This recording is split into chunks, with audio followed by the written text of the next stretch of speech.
ओम शांति। हमारे चैनल में आप सभी का स्वागत है। आप सबके लिए सुंदर कहानी लेकर आए हैं जिसका शीर्षक है अज्ञानता और लोभ का परिणाम। आइए सुनते हैं कहानी। एक कुम्हार को मिट्टी खोदते हुए अचानक एक हीरा मिल गया। उसने उसे अपने गधे के गले में बांध दिया। एक दिन एक बनिए की नज़र गधे के गले में बंधे उस हीरे पर पड़ गई। उसने कुम्हार से उसका मूल्य पूछा। कुम्हार ने कहा 1.25 सेर गुड़। बनिए ने कुम्हार को 1.25 सेर गुड़ देकर वह हीरा खरीद लिया। बनिए ने भी उस हीरे को एक चमकीला पत्थर समझा था, लेकिन अपनी तराजू की शोभा बढ़ाने के लिए उसकी डंडी से बांध दिया। एक दिन एक जौहरी की नज़र बनिए के उस तराजू पर पड़ गई। उसने बनिए से उसका दाम पूछा। बनिए ने कहा 5 रुपए। जौहरी कंजूस व लालची था। हीरे का मूल्य केवल 5 रुपए सुनकर समझ गया कि बनिया इस कीमती हीरे को एक साधारण पत्थर का टुकड़ा समझ रहा है। वह उससे भाव ताव करने लगा। 5 नहीं 4 रुपए ले लो।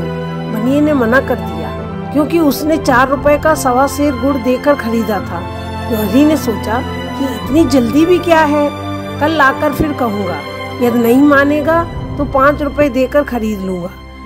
संयोग से 2 घंटे बाद एक दूसरा जौहरी कुछ जरूरी सामान खरीदने उसी बनिए की दुकान पर आया। तराजू पर बंधे हीरे को देखकर वह चौंक गया। उसने सामान खरीदने के बजाय उस चमकीले पत्थर का दाम पूछ लिया।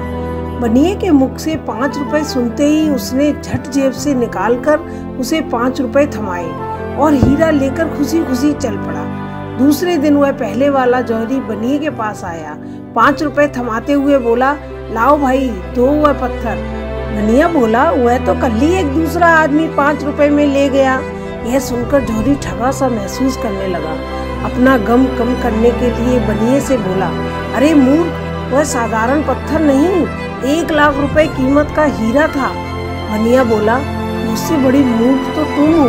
मेरी दृष्टि में तो वह साधारण पत्थर का टुकड़ा था जिसकी कीमत मैंने 4 रुपए मूल के 1.25 सेर गुड़ देकर चुकाई थी, पर तुम जानते हुए भी 1 लाख की कीमत का वह पत्थर 5 रुपए में भी नहीं खरीद सके। मित्रों, हमारे साथ भी अक्सर ऐसा होता है। हमें हीरे रूपी सच्चे शुभ चिंतक मिलते हैं, लेकिन अज्ञानतावश पहचान नहीं कर पाते और उसकी उपेक्षा कर बैठते हैं, जैसे इस कथा में कुम्हार और बनिए ने की। और कभी पहचान भी लेते हैं, अपने अहंकार के चलते तुरंत स्वीकार नहीं कर पाते और परिणाम पहले जौहरी की तरह हो जाता है और पश्चाताप के अतिरिक्त कुछ हासिल नहीं हो पाता है। ओम शांति।